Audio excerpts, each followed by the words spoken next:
ہے شہر رمضان الذی انزل فیہ القرآن، ہم نے رمضان میں قرآن کو نازل کیا، ہدی للناس، انسانوں کی ہدایت کے لیے۔ اب ہم کیا کرتے ہیں، رمضان میں 10 قرآن ختم ہو رہے ہیں، 20 قرآن ختم ہو رہے ہیں، 5 قرآن ختم ہو رہے ہیں، لیکن کوئی زندگی میں فرق نہیں پڑ رہا، کوئی فرق نہیں پڑ رہا، سب کی زندگی ویسی ہی ہے جیسی پہلے تھی۔ What's the reason? Psychology disturb ہو گئی ہے آپ کی، you don't know the real concept. آپ قرآن پڑھ رہے ہو لیکن آپ قرآن کو سمجھ نہیں رہے۔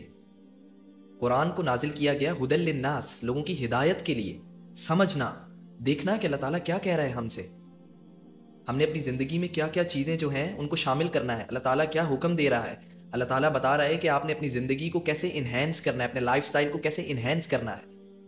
اس لیے ہے قرآن۔ قرآن صرف اوپر اوپر سے پڑھنے کے لیے نہیں ہے۔ عرب میں جب صحابہ قرآن پڑھتے تھے، سب قرآن پڑھتے تھے، ان کو سمجھ آ رہی ہوتی تھی۔ ان لکیلی ہماری لینگویج عربک نہیں ہے، لیکن سٹل آج کے دور میں بہت آسانی ہو گئی ہے، ہم قرآن سمجھ سکتے ہیں، سمجھ کر پڑھ سکتے ہیں، ہمیں ٹرانسلیشنز مل جاتی ہیں، ہمیں تفسیر مل جاتی ہے۔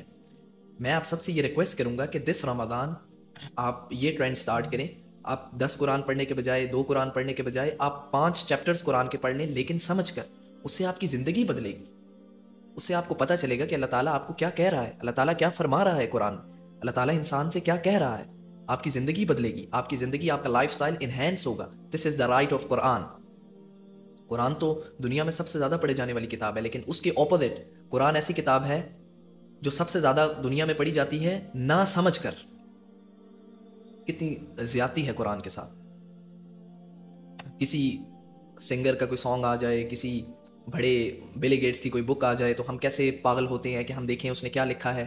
بٹ اللہ تعالیٰ نے جو اس سارے کائنات کا جو مالک ہے، جو ہمارا کریٹر ہے، ہم کیوں نہیں دیکھتے کہ اس نے کیا فرمایا ہے ہم سے، وہ ہم سے کیا کہہ رہا ہے۔